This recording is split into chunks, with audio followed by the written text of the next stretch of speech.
shot, one block, me and another one drop. Young one grew up, with the fucking screw up, me, I-O. What up, DTV? Squid here, doing a little video for you. I know I have not been around here too much lately. I've been pretty busy doing, life stuff. But I got a guest here with me today that has yet to be on. I don't really know if you've been on anything, but end of the day, hey, I didn't say talk yet, all right? I'm kidding. But BarryHains here. I don't know if you haven't figured it out by his voice. The resident Mexican in Uncharted verse. But what the guy said. Yep, here it is.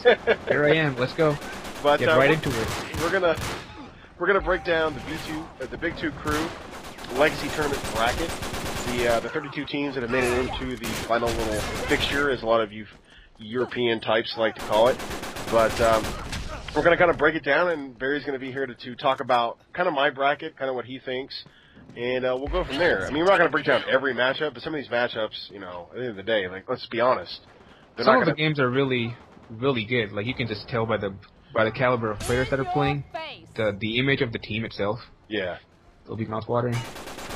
Mouth-watering? Mouth-watering, man. Sometimes the analogies that you use, I really wonder where you're getting these from. Well, oh, okay. I'm glad. Don't ever get away. Don't give away your It will not be unveiled. All right, let's go with the first matchup. Get Positive versus MVP. Let's be honest here. I don't think MVP is going to be the same without their de facto once leader, Raptor. Their overlord, if you will. I just don't think they'll be the same without him. I don't think MVP is the same team without that amount of leadership, regardless of what their problem was in the past. And look, at the end of the day, Get Positive.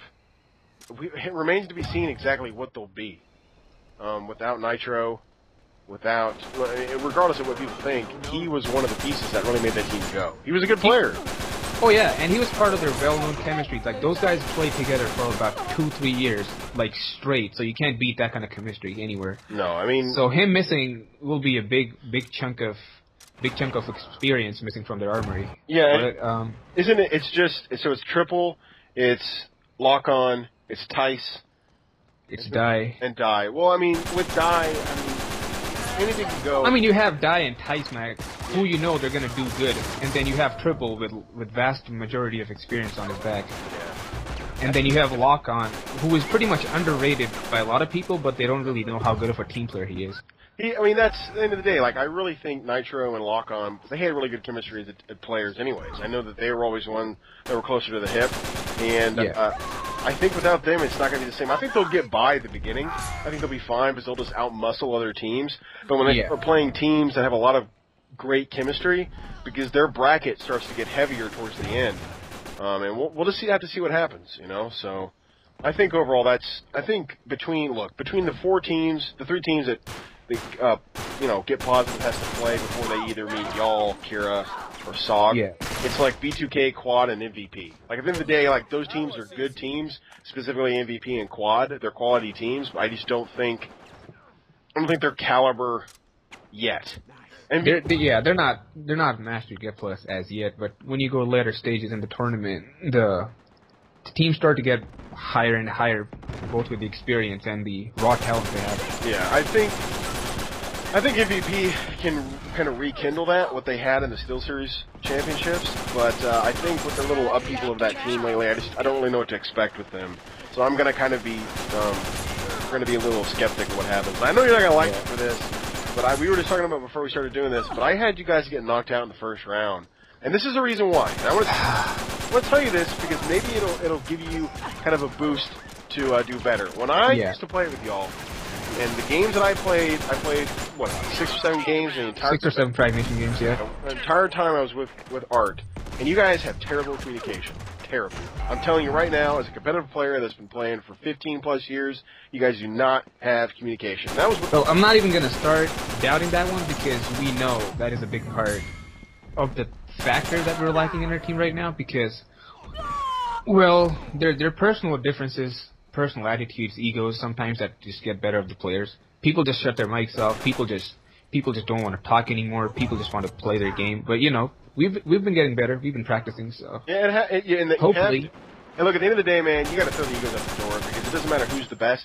You got to lean on people's abilities. I mean, it's a team game. Dai cannot single-handedly carry the whole Get Plus or even Sergio Pro. They can't do it single-handedly. So it's a team effort at the end of the day. Exactly. So. And look, that's what's going to make the difference in this because there's so many teams now. This isn't the tournament back at the beginning of the year with B2K. A lot of these teams are a lot better off than they were then. Oh, this one's like the biggest tournament, and when Big Two Crew made their first tournament, it was like what 3 months into the game. I mean, there were teams that were like they didn't have any experience playing together with each other, but it's been like over a year now. And look, a lot of these teams have had plenty of time playing on the UCL, playing in other tournaments, playing in other events, and now they have a lot of swagger and experience underneath their belt. Oh yeah, it's really going to help. But look, at the end of the day, and the other reason I said that is because Kira has y'all's number. There's only a couple of teams that really give you guys fits, and Kira is one of them. Kira has recently been one of the teams that we can't get around for a few reasons, actually, that I would not like to discuss here. Yeah, I think I've heard enough of that. I think I've heard enough of your reasoning of why you don't like certain teams. Well, everyone supports me on this because, yeah. Well, we're not going to talk. We're not going to get into. I know it'll be an hour's worth of argument if you start on it. I think. Look, I think you guys. I want you guys to get past it. I don't care if Fraggy gets blown up. Either way, I think whoever faces get positive at the end is going to have a lot of trouble. Yeah. But and it's the same thing with SOG. I think they, even though they have Abadisi on their team, look at the end of the day. It's the same thing as you said. Yeah. One guy cannot carry the whole team together. I mean, he can maybe get past 1 or 2 rounds on his own because that's how good it is. But like when later on in the tournament, when the teams get tougher, the raw talent becomes more obvious. Like every player is good. That's when the whole team comes in. There's going to be a lot of blowouts in this first section because this is going to be where like a lot of the top. Look, the qualifying rounds, a lot of close games. A lot of those teams are equal matched. There's a huge gap. I think there's about eight really good teams in Uncharted. And there's like 3 of them that are just masterful. But below that, there's a lot of mix and match of teams come and go. They pop up for a while and they disappear for a while, and they come and go. And I'm not going to count Phoenix in there because they have a little bit of a problem after the SteelSeries stuff. And I'm not really counting that as they kind of. I mean, they haven't played together for the entire Season 4 because I don't know what happened. Some domestic thing between all the players. They went on and made a new team. But it's surprising to see that all of them got back together. The main Phoenix is together now for a Big 2 Crew tournament. Have they played enough with each other for the past few months? We'll find out. I don't really know. We'll find out. I think, though, at the end of the day, it's the same thing with Get Positive. I think the layover is a lot longer with Get Positive than it is with Phoenix. Those teams know one another, and they know those players because they played with them for so long. I think what will happen is what I think could happen, though, is both of those teams, I could be wrong with SK in the finals. It could very well be Get Positive, because if they get momentum, just like SK has at the end of the year, I think if Streak has at the end of the year, if they get that momentum, it's a wrap. Those 2 teams are going to be the final. It's going to be a repeat of the last B2K. But, I mean, going down to the next part of the bracket, I think, honestly, the team with the easiest section of the bracket is SK. I really do think that. Well, you know what's good? I think it's an easy bracket up until I see the last team in their bracket, which is Zeus. And in my opinion, Zeus has one of the most stacked up lineups in the whole tournament. Like, I know these guys, and, well, they're not the same guys from the UCL. Yeah. They're different players. They're different players, and those players, I mean, I'm not even joking. Wasn't it was the original Zeus, wasn't it? That is the original Zeus, and I'm going to tell you, those are some real tryhards in there. I'm not even joking with you. We'll go over Zeus later. Yeah, but I mean, at the end of the day, like, I don't think Gar or EXP or whoever that is, and CGS, and even T2GL, I don't think they have... T2GL, it's their lack of competitive experience that's going to be their downfall. Yeah, and I think SK they're the only team to win multiple events this year. Because they won Season 2 playoffs, and they won, it was like Season 2 playoffs. Yeah, it was Season 2 playoffs, and then the recent one that then they won Season 5. Beating OMGs. Yeah, so they won the whole thing for the year. They have one of the better records out of every team. I think they're the 3rd best team overall with the best record. And they just, look, at the end of the day, they just have really good chemistry. Granted, I don't really know, I mean, they've been playing a lot. Like their top three, their big threes: Las Vegas, Sandra Poli, and PES. I mean, those guys are always together. Whatever the game they go play FIFA together. They go play Uncharted. They go play Call of Duty, Black Ops together. So yeah, you already know they have their communication nailed down. And I think I really do think they're the team to beat right now. Even though they're the 4th ranked team, that doesn't really say a whole lot because this is a lot that was like a year ago. Yeah, this is all predicated on other things. Yeah. But I do think Zeus can come in. But look, at the end of the day, like if Zeus was really going to make a difference, and I'm saying this in whole respect, if they're really going to make a difference, they would have done it a while ago. But they've kind of, and even though there's 2 different Zeuses now in the UCL, they kind of been flip-flopping all over the place. They had one really good playoff, and then they disappeared for a while. You know what I mean? Yep. So I don't really know what to expect from them. They can come back and make a big difference, and they can completely shock all of us. And to be honest, it'd be nice to see SK get knocked out. I love Vegas and those guys, but I'd like to see somebody else. You know what I mean? I don't want to see the same people over and over. And that's been the great thing about, I feel you on that one, but there has been this recent trend going on with the release of Black Ops 2. Like all these big guns, all these big players have not touched Uncharted 3 for a while. They only play like Uncharted 3 once or twice a week, maybe, and then they just go back to Black Ops 2. And thinking that might be a big factor coming in, because teams like Get Plus, teams like SK, teams like Zeus, OMG, for example, all these teams have been really concentrating on Black Ops 2, and they haven't really played any FraggedNation game or a competitive game for like a week or 2. I think the big thing there is they just assume that their raw skill will prevail over a lot of these teams. And they're like, look, OMG doesn't have an easy go-in. True skill is not. Oh, by no standards, they play True Skill in the first round, who are the most active team this season. So they've been spending a lot of time getting the communication and experience in before this tournament. And the funny thing is, I guarantee you, I'm going to scroll up real fast. Sora is on right now. And I guarantee the rest of his team is also. And, and right, a lot of these other players have been playing Black Ops. And look, it's a Call of Duty game. It'll come and go. Beginning of next year, these teams will be back playing something else. Yeah. But it just happened to fall at this time that they're playing this. So it could really be an upturn. And I think the next part of the bracket, or at least the first section of it, when you're going down to Phoenix, look, I don't know what's up with EQ. I don't know what happened to them, but I don't even know if they're going to play well together. And the same thing with, look, TD and MG are 2 teams full of guys who have been on like 50 teams this year. And they've been all over the place on different teams at different times. They've been experimenting way too much. Yeah, so. I don't think that's going to benefit them. Yeah, they're a bunch of really good players, but at the end of the day, really good players don't work out if you don't have chemistry and you don't have experience playing together. You got to stick together from those hard times, even when you get those losses and stuff. Yeah. I mean, I've been through that part. It's really frustrating, but you got to stick together, man. And it's the truth. I mean, at the end of the day, and I think with Phoenix, because from what I heard, the rumor is that Phoenix had some problems, Benjamin and Simplidez had some problems, and they kind of split up. But Daddy Payne, the matchmaker himself, came in and kind of said, look, guys, let's get this together. Let's make a big deal about it because you guys are one of the premier teams. I don't want to see you guys come in and just flop in the first round. Let's make this together. And I mean, it's not even good for the community. They want to see all the big teams battle it out and see who the real winner is. Though. When you think about it, do you want to see, no offense to them, do you want to see MNR at the finals? I mean, seriously, let's be honest here. Do you want to see them in the finals, or do you want to see Phoenix in another big battle? Exactly. And that's what it comes down to. And I think it's going to be, I believe that Phoenix and OMG will face off. I think OMG, regardless of them doing what they're doing, I think that they'll prevail over TrueSkill, because the one problem that TrueSkill has is experience. And they're young, and they make a lot of dumb decisions. And that team has really kind of melded together recently because of a lot of the problems that they had outside of the league itself. But I mean, of TrueSkill, I always thought of them like a beast team objective team. They're really good in team objectives. They're really good in plunder. Like TDM has always been their kind of second best, third best objective. You gotta have patience to play TDM in this round. Yeah, you can't just bum rush every round and play every map against every team the same way. Yeah, a lot of have to adapt.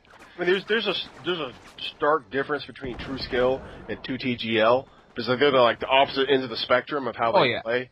But at the end of the day, like, you have to be balanced in the sense, like, you have to know who your slayers are. You have to understand who's going to do well, kind of playing back and playing support. You got to know these. One of the most important things is how you adapt in game. A lot of times you'll see like if you have a guy going for a hammer or a guy going for T-ball, they just die right off the bat with a Hail Mary or some trick shot grenade the other team throws. At that point, you have to like adapt. You have to like stay calm, stay cool. Just go to the power weapons. Just hold the territory down. Like it's the in-game adaptment that the teams like SK, OMG, and Get Plus are so good at. Yeah, they are. That's what makes them the best. And I think, we'll go down to the bottom part of the bracket, and then we'll go into my Elite 8 and why I picked them. The thing is with Pro and FT, even 3ES and the underrated Saudi Elite. I don't even think Pro's gonna play this tournament, Squid. I've been hearing rumors about him, and Well, with that falling out with Croatia and Barker, I don't really know what to expect, to be honest. Well, Croatia's playing for us in the B2K tournament, so. Oh well, I don't even know who's on that team anymore then. I don't think they're gonna play. I think some other team's gonna step in for him. I heard Maddie's not gonna play anymore. Croatia's not playing anymore, and then you have those two guys that are not gonna play. They're premier part of their big three, so I don't really think. Well, I didn't know Croatia was gonna play for all. That might actually change my bracket now. So. Oh yeah, we have our own. So it's gonna be you. We have our own lagger. You, Kelvin. Uncharted. Me, Kelvin, Uncharted, Raid, and Croatia checker. Yeah, and Brad is coming back for the second round. Now I know a lot of people hate Brad, but he's one of the most consistent players I've ever seen in my life. I think a lot of people hate Brad because of what he. A lot of people hate Brad because he just loves to instigate him. It's kind of his game plan. Before every game starts, he just talks smack. He just instigates them, and then. And sometimes that gets under people's skin and it makes them play bad. And sometimes it's a good tactic. Sometimes it backfires and blows up in your face, and then everybody. It's a miss, but he always kind of does his own thing. So. But anyways, back to the bottom part of the bracket. So I don't really know. I guess that's something I didn't know about Pro. So that could really. I don't really know. It's freaking FT's favorite because I can see FT even if Pro played because Pro haven't played together for what a month now. Yeah, they haven't. FT been scrimming their balls off every time you see them. They're always in a custom, so I can just see him getting past Pro. I think FT has played some of the most customs I've seen in a while. I mean, they're going at it every single time, every single day. Yeah, so. and I know they had a little bit of a problem there with some of the players wanting to find other teams, but at the end of the day, when it comes down to tournaments, these teams know who they play with best. Oh yeah, they always come together. They always come back. So. And look, the funny thing is if you don't mess around with the UCL, you have no idea who Saudi Elite is. And they are like the dark horses in Uncharted 3 community. They always do good, and no one knows who they are. No one plays them. They don't play that many games in FraggedNation or any competitive league, but when you see them in playoffs, they know what to do. Like, they have their game plan, they have their tactics down. And I'll tell you one reason why. I want to say it was Season 2. The combined Season 2 and 3, when we combined those playoffs. I think that was the season that they got... Didn't they play SK in the finals? Yeah. Yeah, and SK... I think it was Season 2, yeah. Yeah, and I think SK kind of walked over them. But, at that time, they were still a really... young upstart team. When I say young, I don't mean they're young. I mean the team itself, the existence of the team has been young. But look, at the end of the day, man, I'll tell you one thing: they're one player away from being one of the top 5 teams in this game. I mean, without a question, they have one of the most raw skilled players, very underrated players, mind you. Like no one really knows who these players are until you actually play with them or play against them, or you see the videos of how they play. A lot of unknown players, a lot of no-name players, but you know what? It works for them. And I think the thing is what really works out in their favor is they have a really good, they're never challenge. I don't really know if exactly he's the leader for that team. I think the thing is that they all from Middle East, so they all speak the same language, if you know what I mean. So they're essentially that the Middle makes East a lot of version difference. Of OMG. If you're comfortable, it's like OMG. It's like OMG. It's like Phoenix. Those kind of teams who all speak the same language, and it comes down so easy when it comes down to chemistry. They just can communicate really fast. They can react. They can get their tactics spot on. Yeah. So let's go down to the Elite 8. I'm just going to go down what I have. So in the first matchup, I got Get Positive and Kira. But that could change. I didn't know Croatia was playing for y'all. So well, I'm saying it'll be Get Plus versus Quad, and I'm taking our win over Kira. There's no way. So I don't think you're going to be Quad. Why do you think you're going to... Or do you think you're going to lose to SOG? No, we're not going to lose to SOG. We'll get to the discussion later. we're just hey, we don't have all night to do this, all right? It's not like we're sitting here and talk for 6 hours. My thing will be Get Plus versus Art in the last 8. I think we're going to take Kira and SOG. I'm pretty confident. All right, we'll see. You might break it up, but we'll see. I mean, we both have, yep. I still think Get Positive will move fast. But look, SK and Zeus, I think that'll be SK and that Zeus. is a tough one, dude. Yeah. Like, I can just tell you, like, I've been, as soon as I saw, like, I was going through all the rosters and all the squads and all the teams and all the top fives every team had, and there was this one team that really stood out, and it was Zeus. And like, when I see their team, their top five, I'm gonna go player by player. Their top five. They have Alex Canarian. I mean, a lot of people know, but he was like one of the best 1v1 players in Uncharted 2. Yeah. Like, he was the best in Uncharted 2 in 1v1 situations. We have Aztec Rubin, who's a really underrated player, but if you ask all the good players, like all the elite players like Tice, Dai, Sergio, Sandra Poli, and all those players, they will tell you who Aztec Rubin is. He's a really underrated guy, but he's like really good. So those players are getting back. They have the other players like Barbaro, Alex, and Magic Cooper. Yeah. So I can see him taking down SK actually. I don't think SK can go past him. We'll see. You know, I still think SK is on a good roll here. I still think they have a powerhouse in those top three. I mean, don't get me wrong. I don't think It'll be close. It'll be close games. The games will be close. It'll be close and entertaining games. Yeah, and I think the same thing can be said with Phoenix and OMG. I think those are two long-lasting. Firecracker of the game between Phoenix and OMG. Where are you getting these? What do you want? You have a thesaurus pulled up or something? Are you just like trying to find other words? I have my own dictionary open right past me. The BarryHains dictionary? Yeah, I'd love to see that. But I think that'll be a really good matchup.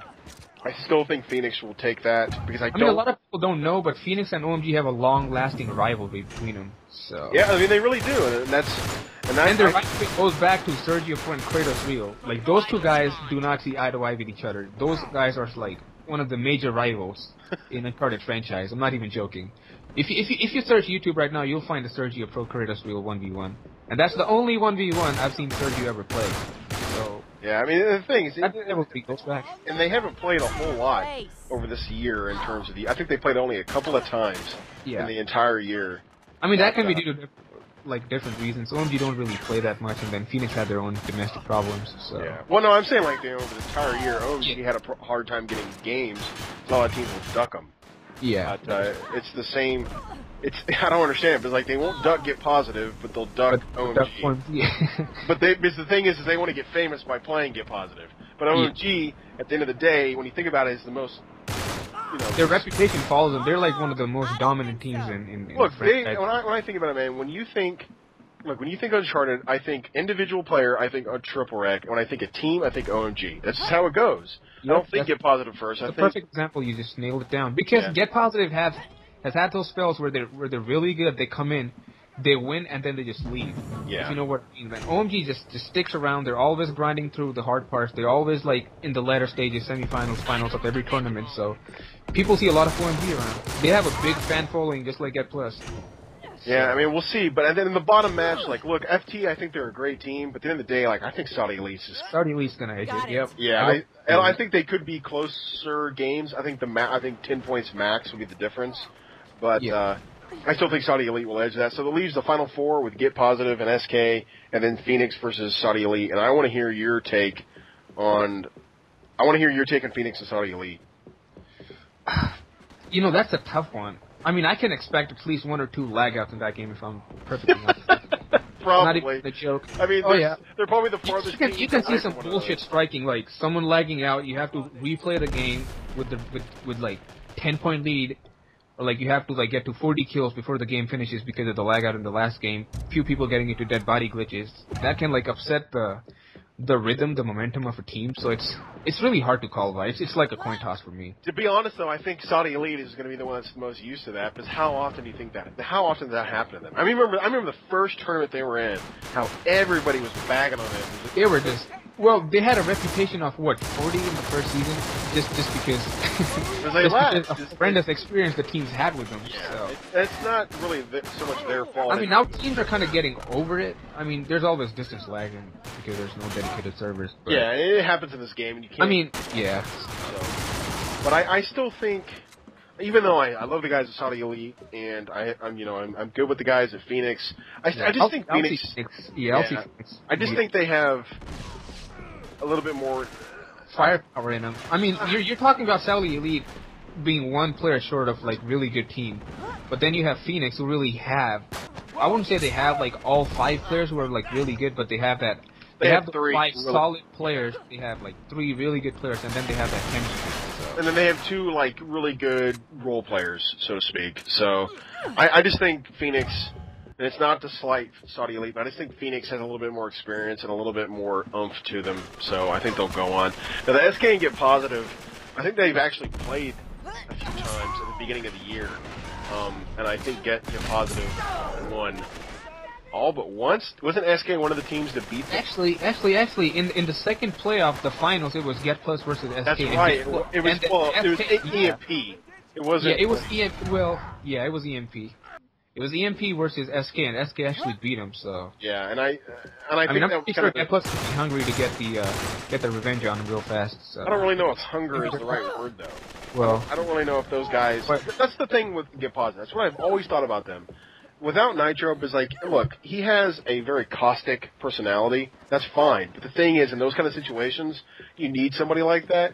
Yeah. They're the person that's going to kind of galvanize the team to do better. I just think with Tice being very nonchalant and Triple being a nonchalant player, like he's intense, but he's very nonchalant in a lot of ways. You can say the same about Guy and Lock-On. Yeah, and Lock-On's, and the thing is Lock-On's, he's a great communicator, but he's just quiet. But you know what? Guess who's stepping in for for Nitro? Or very in BioShock. Yeah. So there you see the personality that thing will be still there. It won't be the same because BioShock's I don't know how the people are going to react. player as Nitro, though. Exactly. So no offense to BioShock, but it's when you think about these kind of things, like yeah, BioShock will probably bring more personality-wise, they won't be really missing. No, they won't. But you know what I mean. I just don't think there's enough of a rivalry between those two teams to really make I'm hungry for that win. I think it's other places. And and the funny thing is I think there was a rivalry, and you can see this because you've been talking to Carrie in Vegas in another kind of a more private setting. But I think there's something brewing between those two teams. I really do. I think that whole there's always with Ivan coming in as an admin too. They're always just throwing 1 or 2 comments at each other, just going at each every time. Even when the soccer championships are going on, whatever was going on this summer, and they were bagging Real Madrid and Barcelona. Yeah, they're always obviously they're supporting different teams. Yeah, so, so they're always going at one another. And I'm I don't even know what you guys are talking about, but I do think there's something kind of brewing there, and good old Sandro Poli, who seems to get on every who just gets on everyone's nerves. I mean, he's gotten my nerves before. He's just kind of like Brad Batewood. He just gets on your nerves so fast. It's because he's young and dumb, and I think that's really what it comes down to. And he's a good guy. I joke with him all the time, but he's a noob. But there's like no gray with Sandro Poli. It's either black and white. Pretty much very like true. So there's not a whole lot of give between those teams, but I still think it's going to come down to SK and Phoenix, and I think Phoenix will pull it out because these are the two teams. When you think about it, when you come down to the truth, they're the 2 hot teams in the past 6 months. Yeah, really think about it. They were the ones that had some of the best wins, some of the best streaks. I mean, Phoenix won the biggest ever FraggedNation event, not like 2-3 months ago. So they know how it tastes, what it takes. And they had a good match. I mean, MVP gave them everything they had, and Phoenix still swat that down. And I just think it's one of those things that, some of these teams, it comes into the day, man. Some of these teams have just been playing for so long, and they just have a good understanding of playing competitively now. You just can't beat that experience. I mean, it doesn't matter how many good players you bring together. It doesn't matter if you bring like 4 top players together. But at the end of the day, it's just how you play with each other. If everyone's doing their own thing, well, good luck. Yeah. So out of all the teams, let's say, okay, let's just take the final 4. I'm not going to take anybody in the middle because in my opinion, if you're an MVP, you shouldn't be picked out of the middle. I think it should be the final 4 teams. If you could pick an MVP from Get Positive, SK, Phoenix, or Saudi Elite, who would you go with? I mean, it's a really tough one. I don't care. Just give me an answer. I don't care if it's tough. I'll go with Die. Why? Die just... I haven't seen any consistent player. He's like a weapon expert. It doesn't matter what gun he has in his hand. He can use FAL, like everyone knows. He's a really good sniper. Dragon player on the face of the planet. I hate playing against him with a dragon. God, I'm so mad. He has a sniper. Everyone knows how you can use a FAL.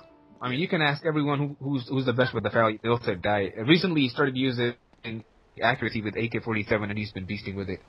And then, I mean, his whack and roll is pretty solid. So I just cannot see him doing bad in this tournament. You know, to be honest, I would be I would kind of agree with you in some respects. I'd be hard pressed between. I mean, there are other players, but they're not as consistent. Like, for example, take Sandra Poli from SK. Like, that's one of the players that stand up. But Sandra Poli has like rough games sometimes. Sometimes he will get like 14 kills and he will die 17 times. 12 he will die 14 times, and some other times he will go like 19-9, 19-6. So he's like. He's a good rusher, but sometimes when he's doing bad, it doesn't hold back. He just keeps on rushing, and his team pays for it. So yeah, you'll never see that guy. And I think in some ways, I think we're going to see a little bit of an evolution of play styles in this, because in a lot of ways, these players have been playing objective-based games for so long now. I mean, TDM has always been in there, but they had to think. Now, TDM is not just rush and kill, it's play it smart. Make sure I win this round, so if I have to play plunder and I'm not good at it, I can at least have one win under my belt. Yeah, the stakes have gotten really high ever since FraggedNation and all the teams have started participating. Now the teams are really reluctant to like just run out, just rush and try to go for that one kill. Yeah. Instead, people try not to die, not to give that cheap kill, not that easy kill to the other team. And I think in this aspect, my opinion, I think Dai is a good representation. I think he is a good choice in terms of just how he plays and the type of player that he is, and what he has possible in terms of, I guess, his style and just other, and look, he's a really smart player too. I mean, people. Oh yeah, he's not. Yeah. People just think that's the biggest thing. Yeah, and they just assume that he just has all this talent and that's it. But at the end of the day, like, I think it'll be him. I could very well see it either be. I could see Kratos Real also. Kratos, yeah. I could see that would be my number 2 pick. It'll be either if these 4 teams are there in the finals, I can see Dai or Kratos Real being the MVPs because. I mean, I think Dai was very, very unlucky in the first tournament not to get MVP, and Tice did just because Tice had a more of a aggressive, pushing, rushing style than Dai. But don't get me wrong, Dai had a really, really good tournament. He was actually one of the first people who, when I saw the cinemas, he was using that cloak with the dark skin combo. You know, where you just hide behind walls and just get the cloaking going. I think he was one of the first players who started doing that, and the other players just started using that. So. Yeah. So I mean, we'll see. But I mean, overall, we'll have to wait and see with a lot of this stuff. We'll have to kind of base our opinions after we watch the first. You know what we'll do, Barry? After the first round goes by, we'll go into the Sweet 16 and we'll talk about who we think will make far, and we'll kind of analyze some of the matches and talk about that stuff. And we'll see what happened, and then we'll see how everything went. Yeah. So overall, Barry, I appreciate you coming on here and just talking about the stuff because it's fun. It's fun to kind of break down a lot of this information, especially in a competitive mindset. And you know, a lot of you guys out there that are listening to this could be very well a future staple for every tournament to come from this point forward, whether it's myself or somebody else doing this kind of information, kind of breaking down this kind of stuff, and it'll get more in depth. I mean, as a player, I've always liked when people just break down teams' play styles, every player, how he plays and what tactics, what's their strong point, what's their weak point, how they go at it. And there's so much more that we didn't cover. We can make a whole podcast out of this. We can go on for like, I mean, good a few hours on this, but you know we have to make it fast. There's so many teams, so much stuff to talk about. We'll just pass it on for now. But anyways, so this is Squid, Barry jumping on here doing this little podcast. Other than that, we'll catch you guys next week and take it easy. Peace. Peace.